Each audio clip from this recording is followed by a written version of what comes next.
Bonjour mesdames et messieurs, bienvenue dans ce bulletin d'information sur FM Télévision. Direction d'abord le Gabon qui a ouvert ce jeudi les portes de One Forest Summit, un sommet sur la sauvegarde de la forêt tropicale et du bassin du Congo. Alors qu'elle régorge la deuxième plus vaste forêt sur le plan mondial, la RDC a brillé de son absence à ces assises organisées par Libreville et Paris. Qu'est-ce qui explique donc cette absence? Élément de réponse dans cet élément. Aucune source officielle en RDC n'a confirmé les raisons de l'absence du président congolais au One Forest Summit, alors que le Congo-Kinshasa régorge le bassin du Congo, deuxième plus vaste du monde avec 4 millions de kilomètres, après l'Amazonie, dont le représentant, le président brésilien, a aussi brillé de son absence, alors que le Congolais Denis Sassou Nguesso, l'Angolais Joao Lourenço, le Centrafricain Faustin Archange Touadéra et le Gabonais Ali Bongo, ou encore le Français Emmanuel Macron sont bel et bien présents. Pourquoi donc Brasilia et Kinshasa n'ont pas voulu se rendre au Gabon pour ce sommet alors qu'ils sont les plus concernés? À l'avis de certains analystes en la matière, il s'agirait des promesses non tenues après multiples sommets sur le climat. On se rappelle même de la conférence des Nations Unies sur le changement climatique COP27 en novembre dernier qui avait pris comme résolution de fournir un financement des pertes et préjudices aux pays vulnérables durement touchés par les catastrophes climatiques, une promesse parmi tant d'autres qui peine à se concrétiser, bien que Félix Tshisekedi, le président congolais, avait encore remis ce dossier sur la table au sommet États-Unis-Afrique en décembre dernier. Pendant ce temps, la RDC continue à subir de plein fouet les effets du changement climatique avec des inondations en cascade dans le pays, alors que des pays pollueurs n'assument toujours pas leurs engagements. Il faut rappeler que One Forest Summit a comme pour objectif trouver les moyens de rémunérer les efforts des pays du bassin du Congo pour protéger une forêt qui joue le rôle du poumon du monde. Et puis vous le savez, le One Forest Summit, c'est la première étape de la tournée du président français en Afrique centrale. Emmanuel Macron arrive ce samedi en RDC. Vous ne verrez aucun drapeau de la CCU dans cette mobilisation d'une personne qui ne condamne pas le Rwanda. Affirmation du député national Lambert Mende dans une conférence de presse ce jeudi. L'ancien porte-parole du gouvernement s'est aussi prononcé sur l'urgence entre les élections et la paix dans l'est du pays. On l'écoute. Vous ne verrez pas un drapeau de la CCU dans cette mobilisation pour accueillir quelqu'un qui ne condamne pas ce que le Rwanda est en train de faire. Mais nous comptons sur le président Tshisekedi pour lui dire des vérités que nous souhaitons qu'elles soient dites d'État à État. Ça, c'est important. Merci. Alors, vous dites aussi que est-ce que l'État congolais devrait d'abord mobiliser au lieu d'organiser des élections? Je vous répondrai que à cette question, il faut tenir compte du fait que nous sommes une jeune démocratie qui a besoin de consolider sa structuration. C'est un choix que notre peuple a fait et que il y a une province ou deux, on va dire, qui sont aujourd'hui sous état de siège, qui ne sont pas entièrement occupés par les agresseurs. Nous venons d'assister à une élection qui vient de se terminer dans le pays le plus peuplé d'Afrique, le Nigeria, où il y a aussi des agressions avec les Boko Haram et tout ça. Ils ont pu organiser des élections sur plusieurs milliers de bureaux. On a eu, je pense, quelques centaines qui n'ont pas pu ouvrir à cause de l'insécurité. Il est possible que dans certains espaces de notre pays, si l'occupation rwandaise demeure, il est possible qu'à Bunagana, il n'y ait pas d'élection et que les gens de Bunagana soient obligés de venir à Goma pour voter. Et puis il faut dire que pour Lambert Mende, les informations en sa possession fait état du fait que le Rwanda veut organiser un référendum pour l'annexion par le M23 RDF des zones qu'il occupe dans l'est de la RDC. Les érosions sont en colère dans la ville de Chikapa, dans la province du Kasaï. Les ravins, on en trouve maintenant dans plusieurs endroits, même vers le boulevard Lumumba, qui est menacé d'être coupé en deux. Alexandre Paulin Camania. Cette ville riche en diamants risque de perdre sa couleur si les autorités tant nationales que provinciales n'y prennent pas garde pour les mesures sécuritaires des habitants de ces coins et leurs biens. La population habitant les longs de la route Sokagique qui mène vers l'aéroport national de Chikapa se trouve entre la vie et la mort. Les ravins ont englouti les maisons, le magasin ainsi que les églises construites tout au long du boulevard Lumumba éprouvent d'énormes difficultés pendant cette période de pluie. Pendant ces temps, la population de la ville de Chikapa et quelques structures de la société civile pointent du doigt accusateur les autorités. Elle invite aussi le ministre national des infrastructures de leur venir en aide car cette ville est victime de plusieurs pertes en vies humaines causées par la pluie et les têtes d'érosion qui naissent au jour le jour. Certaines sources relèvent que la non-canalisation des caniveaux et les mauvais travaux collectifs seront aussi considérés comme agents causaux de ces derniers. Saviez-vous que les règles douloureuses peuvent conduire à l'infertilité? C'est pourtant une certitude alors que plusieurs femmes qui connaissent ce problème de santé ne se sentent pas motivées pour se rendre dans un centre de santé pour des soins appropriés. On en parle dans cet élément que nous proposent Jérémy Damboma et Enoch Mafuka. Il s'agit d'un vrai problème de santé publique. Alors que plusieurs femmes y accordent moins d'attention, les règles douloureuses peuvent conduire à la stérilité. Parmi ces causes-là, il y a l'endométriose, il y a la dénomiose, aussi il y a la dénomiose externe. Tout cet ensemble de signes, dystrophie ovarienne et puis une infection génitale chronique, cela pouvait entraîner une stérilité à la longue si cela n'est pas bien pris en charge dès le départ. Causées par l'épaulite à l'utérus, les douleurs extrêmes pendant les menstruations peuvent se soigner. Raison pour laquelle il faut se rendre auprès d'un médecin, particulièrement un gynécologue, pour prier. Je conseille aux femmes qui en souffrent des règles douloureuses d'aller voir un médecin gynécologue pour une bonne consultation gynécologique, voir s'il y a des problèmes qui peuvent poser des complications à long de la stérilité pour bien prendre ça en charge bien avant. Cependant, il existe des médicaments bien spécifiques pour calmer les règles douloureuses, dit le docteur Mawanda. Nous prenons quand même les anti-inflammatoires non stéroïdiens qui calment les règles douloureuses. Par exemple, l'ibuprofène, ça peut calmer les règles douloureuses, mais aussi nous référons à un niveau tertiaire s'il y a d'autres complications pour bien prendre ça en charge.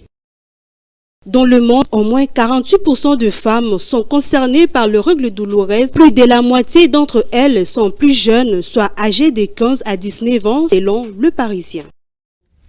Et puis en sport, parlons de la rencontre qui a servi de cadre pour fédérer tous les membres et supporters du FC Renaissance. Médarkan Kolongo, coordonnateur du club, en a profité pour mettre en garde sévèrement tous les détracteurs qui essaieront de diviser les Banafibo. On l'écoute. Nous prenons cette occasion pour dire qu'il y a des gens qui s'agitent. Mais le problème n'est pas des individus. Les hommes passent, mais les institutions restent. Au jour d'aujourd'hui, vous avez vu qu'on est dans un régime spécial où il y a un accord qui a été signé par la DEFCO, la LINAFOOT, le DAPS et autres. Et aujourd'hui, nous avons matérialisé le souhait de ces instances de nous voir être ensemble pour diriger notre club. Ce n'est juste que le début, nous devons rester unis, pas derrière les individus, mais unis derrière Renaissance du Congo.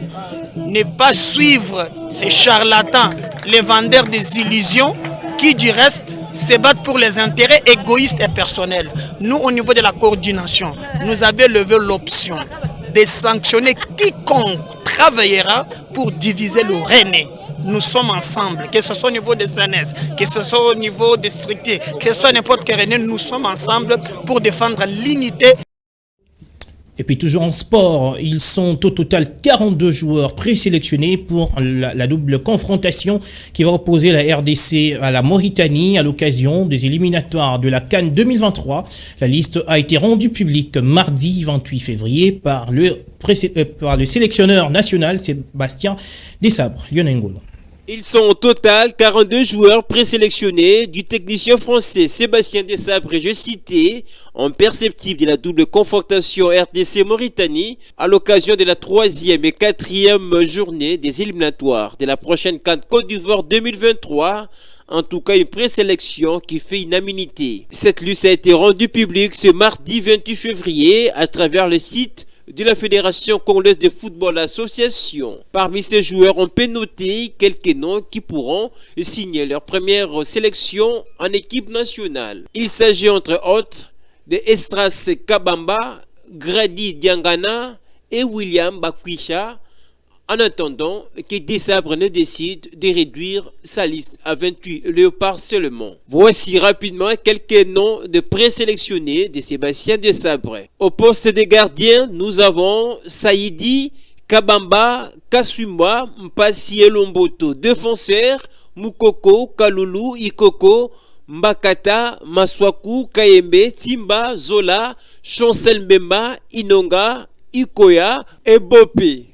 Milieu de terrain, Chibola, Kaembe, Panzu, Bastien, Muyemba, Miché, Kinzombi, Okita, Elia, Lilepo, Bongona, Lusamba, Mutusami, Balikwisha, Djangana, Akolo. Et enfin, côté attaquant, nous avons Bakambu qui pourra signer son retour en sélection, Mayela, Laura, Mouleka, Katomba, Kakuta, Kalou et Wissa. Sur la question des probables retours en sélection, rappelons que les sélectionneurs managers de l'équipe nationale avaient précisé ce qui suit. Je ne forcerai pas un joueur à venir en sélection. Il a fait savoir au cours de sa première conférence de presse tenue le vendredi 21 octobre à la FECOFA. Il faut venir avec beaucoup d'humilité pour donner la joie au peuple et en leur offrant la victoire, a-t-il souligné Sébastien Desabre. C'était la voix de Lionel Ngolo qu'on va retrouver tout de suite à la revue de presse.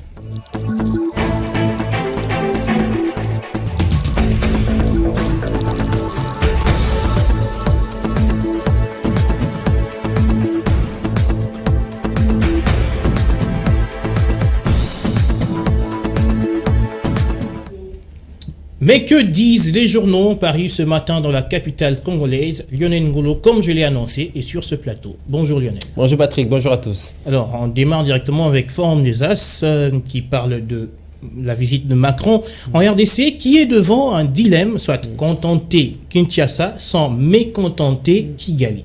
Voilà, c'est le grand titre du quotidien qui parle déjà d'Emmanuel Macron qui va séjourner à Kinshasa dans les 48 heures à partir du samedi 4 mars et pour boucler sa tournée en Afrique centrale qu'il a entamée depuis hier par les Gabon dans la capitale congolaise. Les choses risquent d'être plus chaudes pour le président français. Déjà hier, mercredi 2 mars, l'ambassade de France à Kinshasa a été prise d'assaut par deux manifestants des mouvements citoyens qui protestaient contre l'arrivée du président Emmanuel Macron.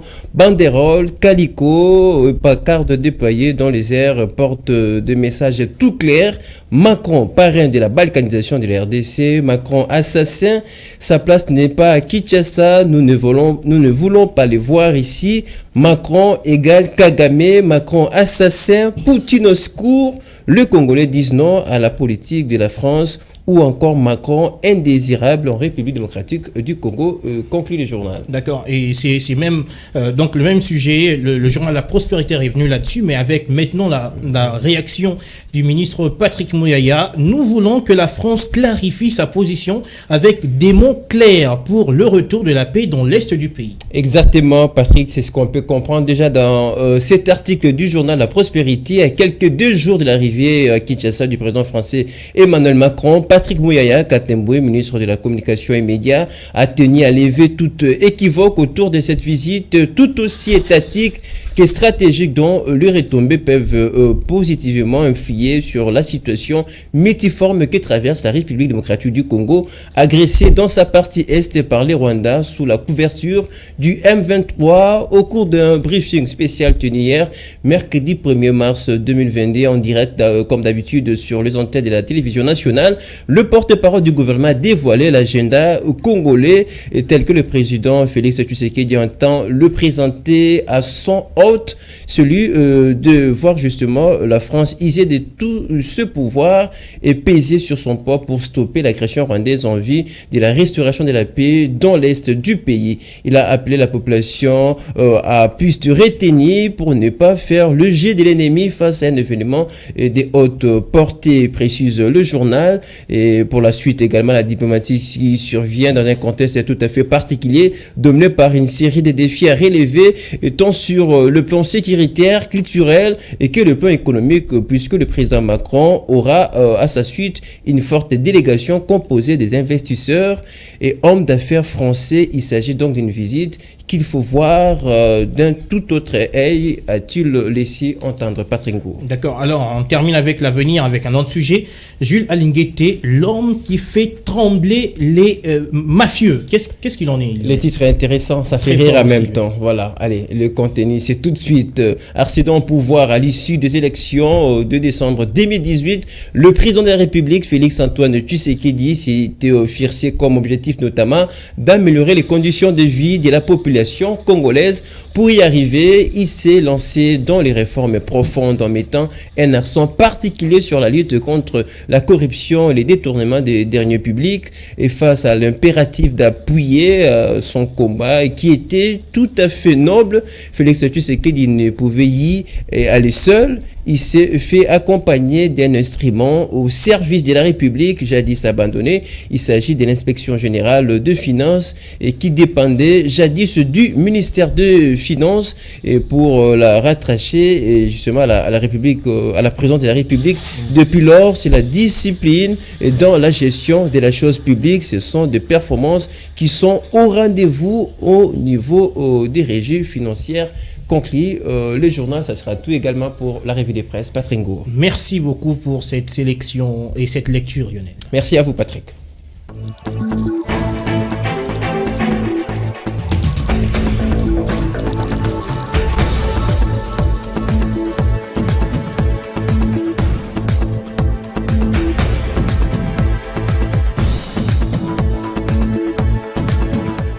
Fin de ce bulletin d'information, madame, messieurs, merci à tous de l'avoir suivi. Je vous retrouve encore ce soir à 19h30 pour d'autres informations. Restez avec nous.